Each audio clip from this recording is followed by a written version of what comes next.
Tem um autor, um russo safado, que eu não sei se pelo tom melancólico, ou pelo tom filosófico, ou pelo tom melancólico e filosófico, talvez, me atrai bastante o tipo de leitura, né? E esse é o Dostoiévski. E aí eu lembrei de um romance que eu tinha escutado um professor comentar, que é o Duplo, do Dostoiévski. E aí foi o que eu peguei pra ler. E a história em si, do jeito que ela decorre, não é tão interessante. Mas os insights que eu tive é que me fizeram pensar em fazer esse vídeo. Eu já tinha essa curiosidade de saber como que era produzir um vídeo, principalmente no formato de vídeo ensaio. E agora eu tô aqui. Tive que estudar um pouquinho pra poder redigir esse roteiro meio à boca, mas eu espero que alguma ideia aqui seja interessante para quem tá assistindo. Yakov Petrovich Gulyadkin, ou só Gulyadkin. Nesse começo do livro, a gente entende o Gulyadkin como um personagem tímido, ele não tem muitos amigos, e na verdade, para ser sincero, ao longo do livro você percebe que ele não tem nenhum amigo. A única pessoa que ele tem de próxima ali é o seu criado, Grande Petrushka, que eles também mantêm uma relação muito complicada. Gulyadkin se apresenta como alguém talvez antissocial, tímido, e no começo a gente vê uma cena onde ele vai no médico e o médico comenta sobre alguma certa condição, sobre passar algum remédio, orienta o Gulyadkin a ter mais convívio social, e aí a gente fica meio assim, né?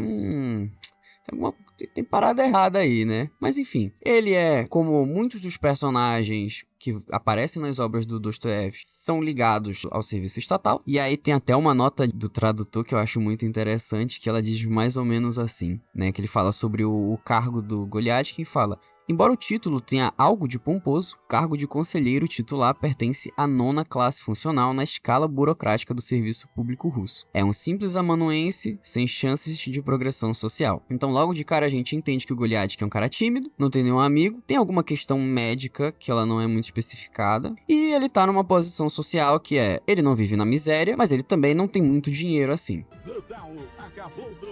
E assim começa mais ou menos assim a trama que vai se seguir. Acontece que vai rolar um baile. Esse baile vai ser o aniversário de uma mulher, e essa mulher, ela é filha de um coroa do alto funcionarismo do serviço público, e o Gulyadkin já trabalhou. Ele teve um certo contato, mas com certeza esse coroa não lembra dele, porque ele era só um serviçal, e essa mulher ainda menos. Depois ele pega a carruagem e tal, e vai pra festa. Só que chegando lá, ele descobre uma coisa muito interessante. Ele não havia sido convidado, né? Ele bate na porta.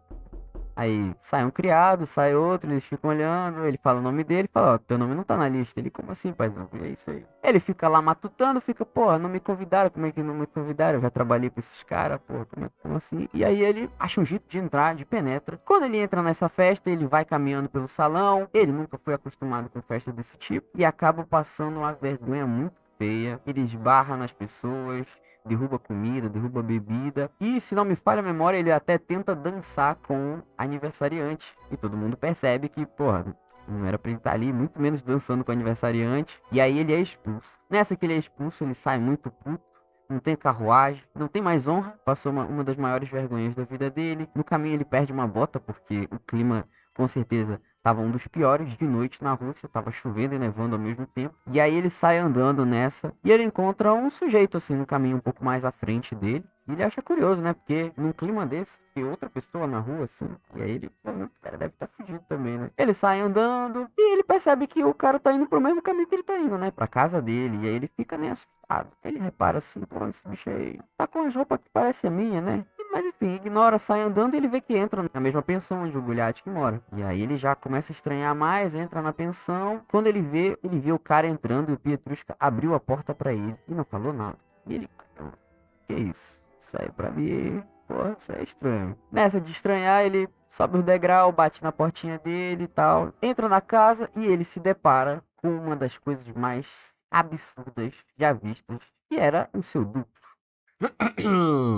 Fora de si, o herói da nossa história entrou correndo em sua morada. Sem tirar o capote nem o chapéu, atravessou o corredorzinho e, como que aturdido, parou no limiar do seu quarto. Todos os pressentimentos do Sr. Gulyadkin se realizaram de forma plena. Tudo que ele temera e previra agora se concretizava. Ele perdeu o fôlego, ficou tonto. O desconhecido estava sentado à sua frente, também de capote e chapéu, em sua própria cama, com um leve sorriso nos lábios e, apertando um pouco os olhos, fazia-lhe um amistoso aceno de cabeça. O Sr. Gulyadkin quis gritar, mas não pôde. Quis protestar de algum modo, mas não teve forças. Ficou de cabelos arrepiados e sentou-se, desfalecido de pavor. Aliás, havia razão para isso. O Sr. Goliath reconhecera por completo seu amigo noturno.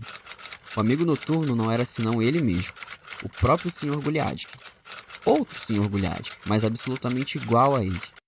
Era, em suma, aquilo que se chama o seu duplo, em todos os sentidos. O que acontece é que, alguns capítulos pra frente, eles vão tomar uns drinks e o Goliath vai conversar bastante com o seu duplo. E ele vai relatar muita coisa, ele vai desabafar, ele vai se abrir, ele vai comentar que muitas daquelas pessoas que estavam naquele baile, que ele não foi convidado, eram seus inimigos. Ele vai dizer que eles viviam por máscaras. O Goliath, ele tem uma visão dele, que ele é um cara muito ético, ele é um cara verdadeiro, ele é um cara que age na linha. E todas as pessoas ao redor dele são depravadas, usam máscaras, eles se utilizam de outras artimanhas para poderem se manter onde eles estão, mas ao mesmo tempo é uma relação muito curiosa, porque ele repudia essas pessoas e ao mesmo tempo gostaria de estar no meio delas, ele gostaria de ascender mais, mas ele não pode, porque o cargo dele é de um conselheiro titular, ele vive numa pensão junto com um criado que ele odeia. Enfim, vai se criando uma imagem muito interessante desse personagem. Ele tá numa posição onde ele não gostaria de estar, ele gostaria de ser algo mais, ele gostaria de ter algo mais, ele gostaria de pertencer a um lugar que fizesse ele maior, mas ele não consegue. Ao mesmo tempo, existe alguém que é igual a ele e que vivencia tudo que ele gostaria de ser. É algo interessante. Do que eu consigo puxar de cabeça, tem só um cara que consegue explicar isso, né? E esse velhinho, muito do curioso, lá por volta de 1914, ele estava debatendo uma coisa que era muito importante para a teoria da psicanálise, que era o narcisismo. Hoje em dia a gente usa esse termo para, na verdade, querer falar egoísmo, alguém que é centrado em si mesmo. Mas o Freud, lá em 1914, ele estava debatendo um outro tipo de narcisismo. E por que disso? Narcisismo pro Freud vai ser, de uma maneira bem chula, grosso modo, o que a gente pode entender como um amor próprio, né? Um amor geralmente a gente fala de algo voltado para fora, né? Poxa, eu amo tal pessoa, eu amo tal filme, eu amo tal sabor de pizza. Mas o Freud estava discutindo uma coisa que é muito importante para nossa própria subjetividade e formação como sujeito, que é amar a si mesmo. E a discussão principal do vídeo aqui, como que isso mexe com as nossas estruturas de identidade. E aí tem um livro muito interessante, aliás, é um texto do Freud, né, que é por volta de 1914, que chama Introdução ao Narcisismo. É sobre dois conceitos do Freud que ele vai trazer nesse texto. Esses dois conceitos é o eu ideal e o ideal do eu. Agora, que porra é essa, né? Bem, eu vou citar aqui, fazer uma citação sobre o eu ideal para começar aqui. A esse ideal do eu, dirige-se então o amor a si mesmo, que o eu real desfrutou na infância. O narcisismo aparece deslocado para esse novo eu ideal, que como o infantil se acha de posse de toda preciosa perfeição. Aqui, como sempre no âmbito da libido, o indivíduo se revelou incapaz de renunciar à satisfação que uma vez foi desfrutada. Ele não quer se privar da perfeição narcísica de sua infância, e se não pode mantê-la, perturbado por admoestações durante seu desenvolvimento e tendo seu juízo despertado, procura readquiri-la na forma nova do ideal do eu. O que ele projeta diante de si como seu ideal é o substituto para o narcisismo perdido da infância, na qual ele era seu próprio ideal.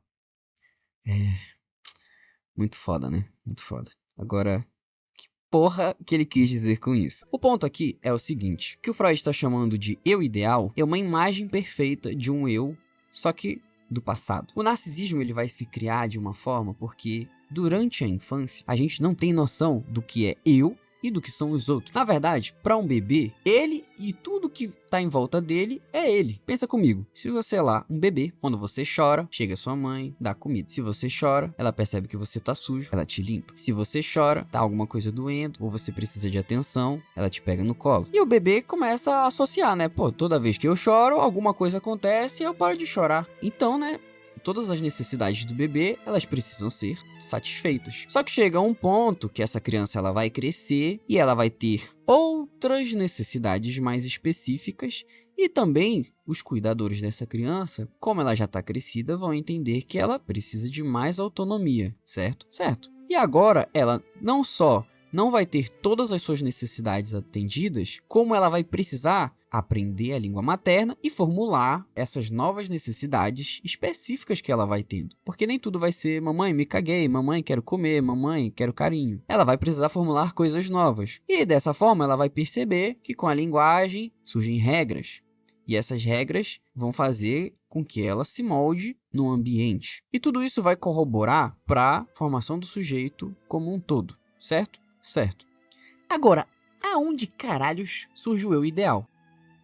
Num certo nível, o eu ideal ele vai ser uma imagem que a gente cria. Imagina que você passa por todo esse processo e ao longo da vida você cresce, você desenvolve, tem traumas, conhece alguém, essa pessoa deixa de te amar, mas ela disse que te amava, vocês vão terminar juntos. Enfim, isso não é assunto para esse vídeo. São várias coisas que vão surgindo e vão fazendo essa pressão. E ao mesmo tempo você não está sozinho nessa, existem outras pessoas também que estão nesse processo. Um processo que às vezes é muito doloroso. O que acontece é um movimento de porra,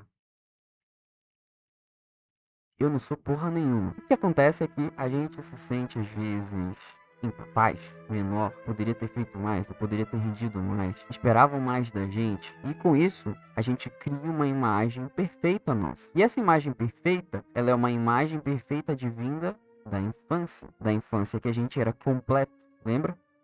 Todas as nossas necessidades, elas eram satisfeitas no momento que a gente começava a chorar. Tudo era feito pra gente, o mundo girava em torno de nós. A gente era completo, mas agora a gente não é mais. Tem um vazio e a gente não consegue lidar muito bem com esse vazio. Então, uma imagem onde nós somos melhores, maiores, onde a gente conquistou o que deseja, isso tudo causa uma boa sensação, mas ela é uma imagem ilusória. O segundo conceito, o ideal do eu, ele é um pouco diferente. Ele não é mais uma imagem, agora ele é um simbolismo, ele é algo simbólico. Então, ele não é exatamente uma imagem, mas ele é várias coisas, já que ele é algo simbólico. E ele surge como uma instância que vai guiar como alguém deve ser. Cada um vai ter seu ideal do eu, e esse ideal do eu é essa simbologia de como deve ser, como se deve ser, como eu devo agir, o que é da minha índole. Ah, isso não é do seu feitio. Isso é algo que a gente vai imaginar em algum momento e é fruto do ideal do eu. Não necessariamente algo que alguém está dizendo, mas são coisas que a gente vai introjetar na gente, né?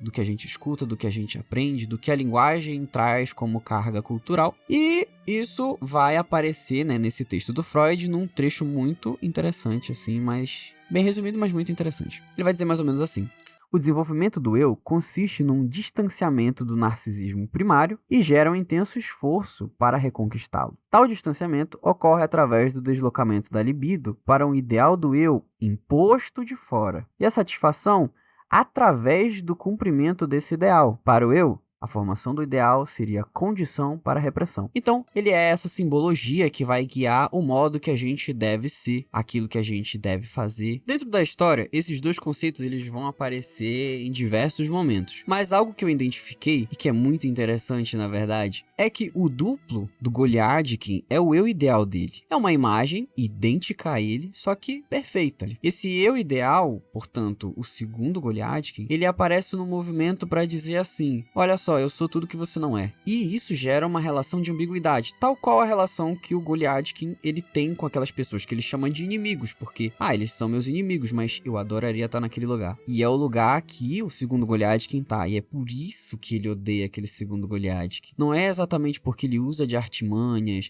não é exatamente porque ele tá se aproveitando, é porque ele tá no lugar que o Goliadkin original sempre quis. E aí tem até um trecho que mais lá pro final do livro, muito forte, e se vocês me permitem, que o diabo levasse tudo isso. Para que isso serve?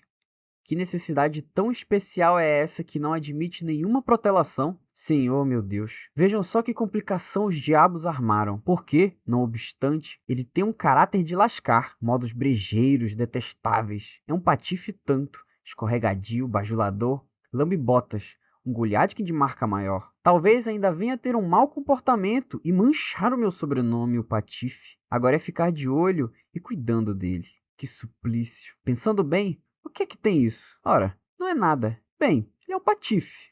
Admitamos que ele seja um patife, mas em compensação o outro é honesto. Pois bem, ele será um patife e eu o honesto. E dirão que aquele Goliadkin é um patife, que não olhem para ele nem o confundam com o outro. Este é honesto, virtuoso, dócil, muito confiável no trabalho e merece ser promovido, vejam só. E o ponto que eu queria chegar com esses conceitos e a história é uma reflexão muito interessante sobre comparação. E não só uma comparação que é produzida hoje em dia pelas redes sociais de se comparar ao outro. Porque às vezes a gente pode observar alguns discursos, até mesmo que eu acho interessante, sobre a comparação mais saudável é a que você faz com você mesmo. Mas às vezes não. Às vezes a gente cria esse eu ideal, um eu perfeito, que alcançou tudo. E a gente se imagina e fala, nossa, eu vou me orientar por isso e vai dar muito certo. Mas às vezes a vida, ela coloca a gente por outros caminhos que a gente nunca imaginou que a gente ia passar. E agora, o que eu faço com o meu eu ideal? E tá lá, é uma imagem perfeita, conquistou tantas coisas, e coisas específicas e tal, e agora eu tô dizendo que eu quero fazer isso, quero ser isso. Não é tanto sobre ética, mas é sobre objetivos. Ética é mais o ideal do eu. Acho que é mais sobre como a gente vai agir durante esse caminho até chegar no eu ideal. Mas tem coisas que elas não vão se realizar. Tem coisas que simplesmente não vão acontecer. E aí eu lembrei, né, na hora que eu tava lendo e pensando sobre como que eu ia, né, eu preciso de alguma coisa assim pra, sabe, chegar com a reflexão de fato que eu queria fazer. E eu lembrei de uma música do Milton Nascimento, que chama Tudo Que Você Podia Ser, do álbum dele, meu Clube da Esquina. Vamos destrinchar aqui de pouco em pouco. Com sol e chuva, você sonhava. Sol e chuva pode dar o tom de algo maior, melhor, algo diferente. Queria ser melhor depois. Esse depois aqui tá falando sobre futuro. E lembra que eu falei que o eu ideal, ele é uma imagem que a gente vai utilizar pra se guiar, sabe? Algo, é um referencial do que eu quero me tornar. É esse referencial perfeito e completo que eu quero me tornar. Pois é. Você queria ser o grande herói das estradas. E eu acho que aqui ele tá falando muito sobre ser o melhor dentre todas as suas possibilidades. Sabe? Estradas sendo as possibilidades e o grande herói. Sabe? Aquele que realmente conquistou tudo. Tudo que você queria ser. Então, eu acho que eu não consigo dizer que isso não sintetiza tão bem essa ideia de eu ideal, de uma imagem que a gente cria e que conquistou tudo que a gente sempre sonhou. Só pensa agora em voltar. E aqui eu pontuei que assim, como é o começo da estrofe, pode ser algo muito indefinido, muito interpretativo, mas eu entendo que isso vai se desenrolar como voltar à realidade, ou talvez voltar ao que você sonhava antes. Enfim, fica muito aberto. Não fala mais na bota e do anel de Zapata. Zapata, pelo que eu pesquisei, ele foi um mexicano que teve umas ideias revolucionárias, né? Fala do anel de Zapata, então ele teve muitas ideias revolucionárias, portanto de mudança. Não fala mais na bota. Bota é o que a gente calça nos pés, né? Então, o que eu entendi por esse verso é que tá falando sobre caminhar rumo a uma mudança. Não fala mais na bota, calçar a bota e do anel de Zapata, de buscar essa mudança. Ou seja, houve uma mudança, mas no sentido retrógrado, né? Não é mais sobre buscar algo maior. É sobre algo diferente. Tudo que você devia ser sem medo. E aqui a gente pode falar de várias coisas. A primeira que eu entendo é sobre repressão. O ideal do eu, ele vai ser essa coisa simbólica que vai travar a gente. Mas ele vai ser... é isso. Tudo que você devia ser sem medo. Pode estar falando disso. Pode estar falando sobre as possibilidades, as tantas possibilidades que a gente teria se não se privasse tanto. E antes estava falando sobre a gente sonhar que a gente alcançou e é aquela imagem perfeita de todas as possibilidades. E a última estrofe, que eu acho que produz o ápice da reflexão que eu gostaria de trazer, ela fala mais ou menos assim, né? Não se lembra mais de mim. Quem é esse mim, né? Pode ser uma voz interior. Você não quis que eu deixar que eu falasse de tudo. Tudo que você podia ser na estrada. E o que eu entendo por tudo que você podia ser na estrada? Eu acho que aqui é uma metáfora, e eu não vou dizer muito clara porque é uma metáfora, mas é uma metáfora sobre a vida. Ah, como assim? Tudo que você podia ser na estrada, eu acho que dá um tom completamente diferente de dizer eu tenho essa imagem perfeita e eu quero alcançar ela. Eu acho que o tudo que você podia ser na estrada é o você foi, vamos pensar na perspectiva de alguém que já viveu, né? Você foi o que você pode ser na estrada. E o que é a estrada? É a vida. Eu acho que a estrada são esses processos, é a vida, sabe? É o processo de caminhar e ao longo dessa estrada a gente encontra coisas, a gente encontra possibilidades, a gente encontra caminhos para poder cortar alguns corta-caminhos, né? Alguns atalhos. Vão aparecendo experiências novas, a gente quebra a cara, mas tudo isso é um processo. E eu acho que uma coisa muito interessante que essa última estrofe traz é que ela quebra um pouco essa ideia de que a gente tem que focar nesse objetivo último. Eu preciso alcançar aquele objetivo, porque aí eu vou cumprir com a imagem que eu tenho de eu feliz tendo um carro, uma casa, um Golden Retriever e uma mulher e 3 filhos. Talvez não seja isso. E tu só vai descobrir vivendo e passando pela vida. As coisas vão mudar. E estabelecer essa imagem fixa e perfeita, às vezes pode ser muito problemático, tal qual foi pro Goliath, até porque no final do livro o que dá a entender é que ele enlouqueceu e ele vai pra algum tipo de hospício. Ele enlouqueceu tentando fazer com que as pessoas ouvissem ele e esquecessem aquela imagem perfeita que ele também buscava, que era o seu duplo. E aí um ponto final que eu gostaria de tratar é sobre como dentro dessa estrada vão existir muitas coisas que a gente vai perder também. Então, é por isso que é interessante não focar nesse objetivo último, mas focar sim na experiência, porque é essa experiência que vai ditar para onde que depois a gente vai seguir. E é óbvio que eu não tô dizendo que a gente não deve ter objetivos, mas focar só em ter objetivos e não na experiência faz com que a gente simplesmente não viva direito, sabe? Porque no fim é isso, a vida é essa experiência e não conquistar as coisas, não alcançar as coisas. Até porque, como o Raul Seixas narra na música Ouro de Tolo, ele conquistou tanta coisa e mesmo assim ele nem é tão feliz. Porque a gente conquista, a gente sempre quer mais, sabe? É o desejo, né? Então, eu acho que esse livro, esses conceitos e essa música me trouxeram essa reflexão de que, assim, o importante não é o que a gente perdeu ao longo da vida, mas o que a gente ganhou tendo espaço para carregar na bagagem dessa viagem. O que a gente ganhou experienciando, o que a gente ganhou entendendo que era nosso, sabe? É um pouco sobre isso. Porque se for para buscar esse referencial, se for para buscar essa imagem perfeita e se frustrar porque a gente não alcançou aquilo, sabe? E é que eu nem tô falando da influência de redes sociais, comparação, eu tô falando algo, né? Não excluindo isso porque é impossível, mas enfim. Cara, eu acho que isso não é vida.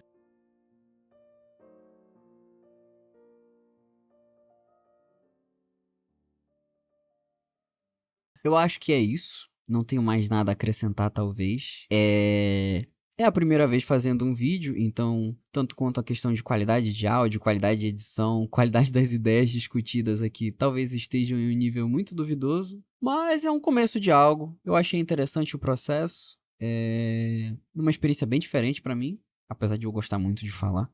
Mas vamos ver, né, o que que dá. Eu espero que quem assistiu tenha gostado. E é isso.